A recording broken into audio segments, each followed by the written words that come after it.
Salve galera! Vamos comparar a Low Blow com a Savage Blow para definirmos qual é a melhor. Não é uma recomendação para abrir as runas, pois dependendo da força do seu personagem, hunts que caçar e outras dinâmicas, podem não compensar nada gastar Charm Point com essas runas, e sim com as elementais. Vai ter vídeo no canal também sobre quando é melhor as elementais e quando não. Se já saiu, vai estar aparecendo no card aqui nesse vídeo. Enfim, aqui vamos exclusivamente fazer uma comparação entre a Low Blow e a Savage Blow. Começaremos levantando alguns números. Vou usar o Guild Stat para isso. Vou obter o dano médio de uma GFB utilizada por um level 1000 ML 150 utilizando uma Soul Tenter. Isso é só para termos uma base, pois chegaremos ao resultado de qual runa é melhor em porcentagem, dando assim um resultado proporcional para um personagem de qualquer level e ML. A escolha da Soul Tenter para a simulação é ótima, pois ela tem bons bônus tanto de chance crítica quanto de dano crítico, e isso é importantíssimo no cálculo. Bom, aqui está nossos números. Localizamos a GFB e somamos o dano mínimo apresentado com o dano máximo, e dividimos por 2. E com isso chegamos a 512, que é o nosso dano médio. Nessa análise, vamos considerar que em nossos ataques atingimos majoritariamente 4 criaturas do tipo em que colocamos a runa. E para excluirmos o fator de aleatoriedade proporcionada pelas probabilidades, vamos utilizar a lei dos grandes números. Vou resumir. Quando temos, por exemplo, 10% de chance de um evento acontecer, significa que a cada 10 chances, uma acontece. Mas não sabemos se vai ser a primeira, a segunda ou a nona. Não é certo também que aconteça. Pode haver casos que rolem 20 chances e aconteça na 19ª e na 20ª, por exemplo. Isso ainda significa 10% de chance. Do mesmo jeito que pode acontecer talvez na segunda, na terceira e na quinta e ficar um bom tempo sem acontecer. Bem, acho que você entendeu. O que acontece é que quanto maior o número, menos aleatório fica isso. Falamos em 10 chances, imagina agora 100. É mais certo dizer que dentro dessa quantidade vai acontecer 10 vezes. Agora imagina 1000. É mais certo ainda dizer que 100 vezes vai acontecer.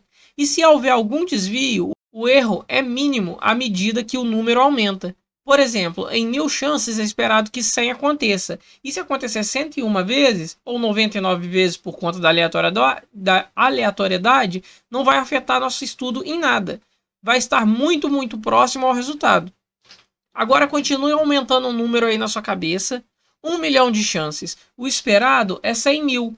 Pouco importa se o acontecido neste momento da amostragem, os acertos foram 100.010 ou 99.990, tendo que sempre os resultados tendem ao esperado pelas chances dadas em suas probabilidades. Como o que estamos analisando é um processo estocástico, ou seja, de longo prazo e que evolui ao longo do tempo de maneira probabilística, a lei dos grandes números fortes elaborada por Pafinut-Chebyshev nos dá garantia de um resultado preciso. Aqui está o dano médio da GFB de 512 acertando em 4 criaturas, ou seja, 2.048 de dano gerado por esse ataque. 100 ataques nos gera 204.800 de dano. Porém, agora devemos pensar nos bônus de arma e no imbue de crítico, que é essencial no joguinho e todo mundo faz, ou pelo menos deveria fazer, igual se inscrever no canal e dar o like no vídeo. Ficamos com um bônus de 75% de dano crítico, com 12% de chance. Com essas informações, conseguimos dizer que dos 100 ataques, 88 são danos normais e 12 são danos críticos. Lembrando das leis dos grandes números. Se 100 ataques normais nos gera 204.800 de danos, 88 ataques vão nos gerar 180.224. E os outros 12 são 24.576, que é justamente o que falta nos 180.224 para poder chegar no dano total de 204.800. Só que devemos pensar agora que esses 12 ataques são críticos e devemos aplicar um bônus de 75%, que é justamente o dano crítico. Teremos então 43.008 de dano vindos desses 12 ataques. Somamos os resultados e chegamos ao total de 223.000 232. Agora temos o dano base sem as runas. Vamos simular na sequência cada uma das duas runas e ver qual vai aumentar mais os danos. Esse raciocínio que foi utilizado de extrair o dano crítico foi utilizado em todas as outras contas subsequentes e não ficarei explicando novamente, não há necessidade, acho que já ficou claro. Já seguimos aqui com a adição da Low Blow Level 2 e a diferença nela é que recebemos 8% a mais de chance de critar. Então, os 12% viram 20%, ou seja, agora 20 ataques são críticos.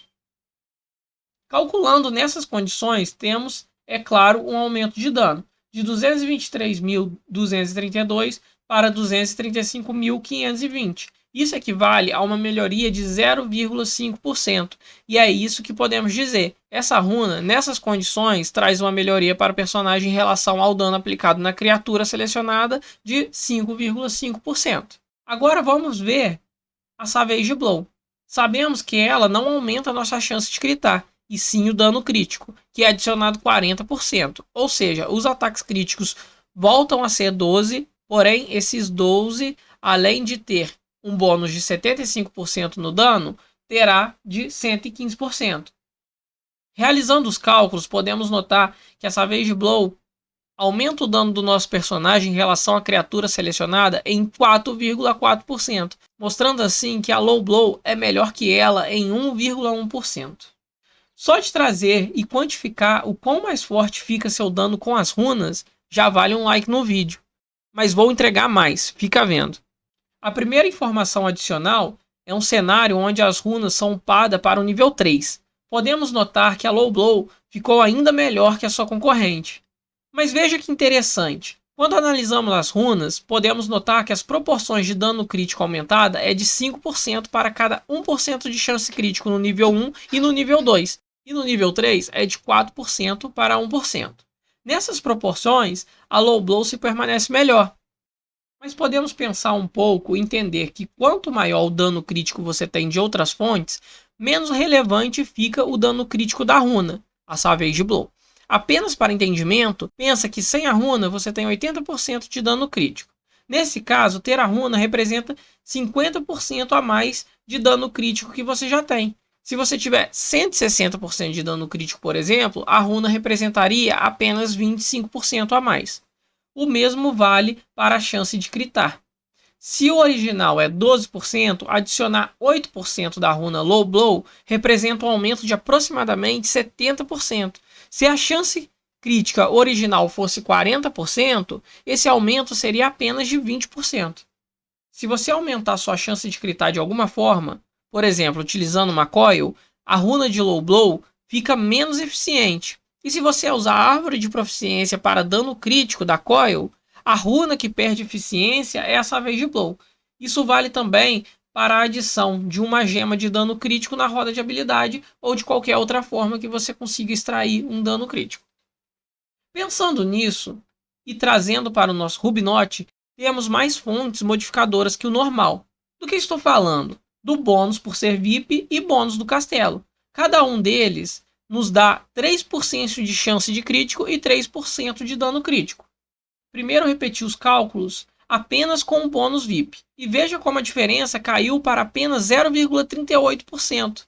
E logo após adicionei o bônus do castelo. E finalmente a Savage Blow conseguiu superar sua concorrente. Isso se dá justamente pelo que expliquei há pouco. O bônus VIP e do castelo aumenta a chance crítica e o dano crítico na proporção de 1 para 1. E nesse caso, a Savage Blow perde pouca eficiência, enquanto a Low Blow perde consideravelmente mais. Se você ainda não entendeu, você vai entender agora. A Savage Blow tem 44% de crítico. Esses bônus de 3% a mais equivalem a menos de 10% que a runa entrega. A Low Blow dá 9% de chance de crítico. Os bônus entregam 33% do que a runa entrega.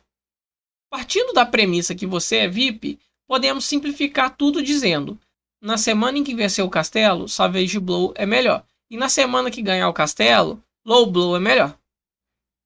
A análise dessas runas versus as elementais vai ficar interessante, hein? Fica de olho que em breve vai estar no canal.